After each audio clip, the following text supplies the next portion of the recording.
না ছাড়, লকআপেই থাকতে হবে অভিনেতা সম্রাট মুখোপাধ্যায়কে বেশ কিছুদিন। আপনাদের সবাইকে স্বাগত সিনে গসিপে। বন্ধুরা, অভিনেতা সম্রাট মুখোপাধ্যায়ের ওপর অভিযোগ যে তিনি মদ্যপ অবস্থায় গাড়ি চালিয়ে ধাক্কা মেরেছেন এক বাইক আরোহীকে।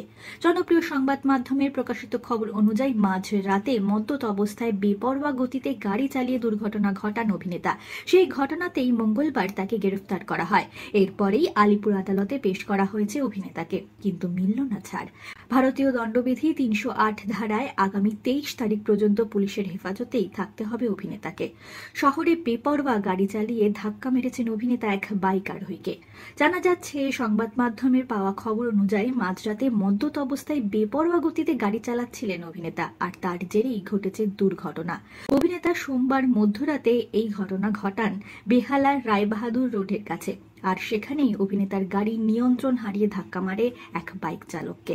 যুবককে ধাক্কা মারার পর অভিনেতার গাড়িটি একটি বাড়ির দেওয়ালেও ধাক্কা খায়। সেই বাড়ির গেটও ভেঙে যায় বলে জানা যাচ্ছে। বাইক আরোহী একেবারে ছিটকে গিয়ে পড়েন, গুরুতর জখমও হন সেই বাইক আরোহী।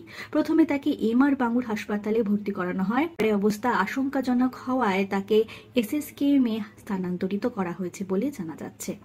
বন্ধুরা, আলিপুর আদালতে পেশও করা হয়েছে অভিনেতাকে, জানা যাচ্ছে সংবাদ মাধ্যম মারফত। বন্ধুরা, জনপ্রিয় অভিনেতা সম্রাট মুখার্জি দীর্ঘদিন টেলিভিশনের জগতের সঙ্গে যুক্ত। তিনি একাধিক ধারাবাহিকে আমরা তাকে দেখেছি অভিনয় করতে। মূলত খলনায়কের চরিত্রে তিনি নজর কেড়েছেন সম্রাটের স্ত্রী ময়না মুখোপাধ্যায়। তিনিও যথেষ্ট পরিচিত মুখ এই ইন্ডাস্ট্রির। সম্রাটের নিজের নৃত্য এবং অভিনয়ের প্রশিক্ষণের কেন্দ্রও রয়েছে। বিনোদন জগতের আরো অনেক খবর নিয়ে ফিরছি, জুড়ে থাকুন আমাদের সঙ্গে। আমরা হলাম সিনে গসিপ, জুড়ে থাকুন আমাদের সঙ্গে। সাবস্ক্রাইব করুন আমাদের এই ইউটিউব চ্যানেলটি।